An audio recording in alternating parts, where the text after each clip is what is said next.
एक गांव में भगवान शिव का परम भक्त ब्राह्मण रहता था।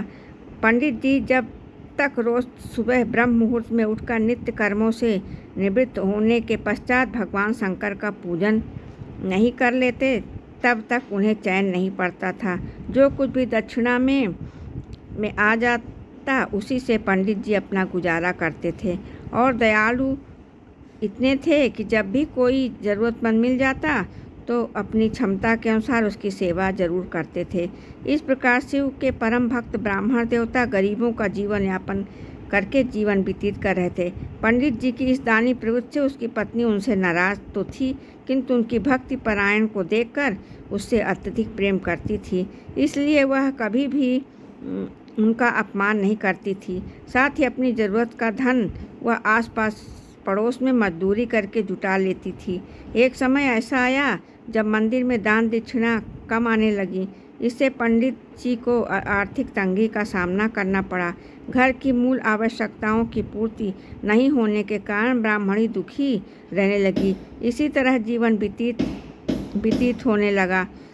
महाशिवरात्रि का दिन आया। उस दिन पंडित जी हमेशा की तरह ब्रह्म मुहूर्त में उठकर नित्य कर्मों से निवृत्त होने के लिए नदी की ओर चल दिए। संयोग से उस समय उस राह से पार्वती जी और शिव जी गुजर रहे थे। अचानक से पार्वती जी की नज़र उस ब्राह्मण पर पड़ी। आज पंडित जी महाशिवरात्रि को लेकर उतने उत्साहित नहीं थे जितने कि अक्सर हुआ करते थे। पार्वती जी को बात समझते देर नहीं लगी। उन्होंने शिव जी से कहा, भगवान, यह ब्राह्मण देवता प्रतिदिन आपकी उपासना करते हैं, फिर भी आपको इनकी चिंता नहीं है।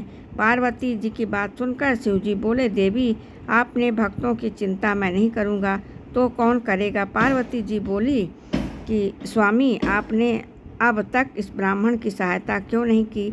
तब शिव जी बोले, देवी, आप निश्चित रहिए, अब तक उसने जितने बिलपत्र शिवलिंग पर चढ़ाए हैं, वही बिलपत्र आज रात्रि में उसे धनपति बना देंगे। यह बातचीत करके पार्वती जी और शिव जी से चल दिए। किंतु संजोग से देखिए, इसी समय उस राह से एक व्यापारी गुजर रहा था। उसने छुपकर शिव जी और पार्वती जी की वार्तालाप सुन लिया।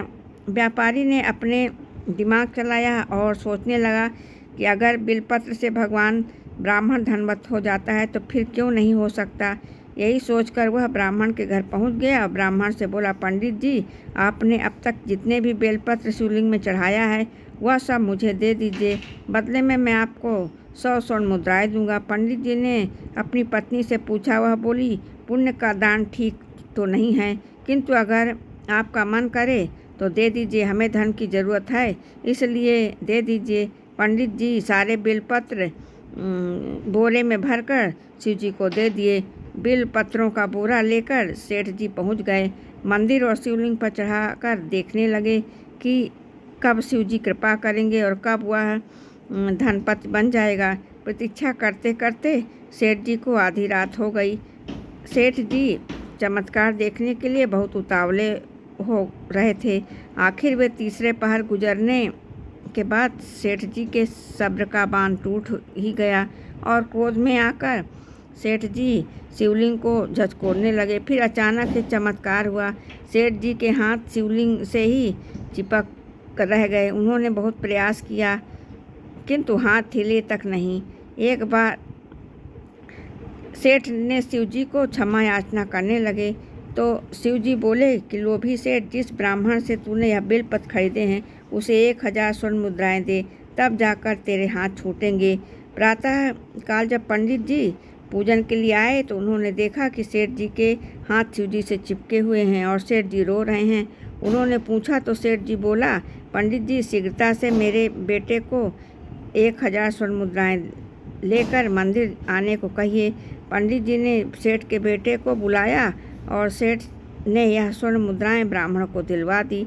तब जाकर सेठ जी का हाथ शिवलिंग से छूटे। यह देखकर पार्वती जी शिव जी से पूछती हैं कि नाथ, आपने अब तक अपने भक्त को कोई धन नहीं दिया। शिव जी बोले, देवी के पास धन कहाँ है।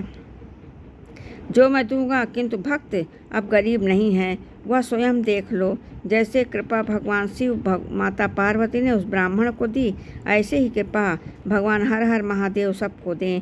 शंकर पार्वती जी की जय। बोलो शंकर पार्वती जी की जय। बोलो शंकर पार्वती जी की जय।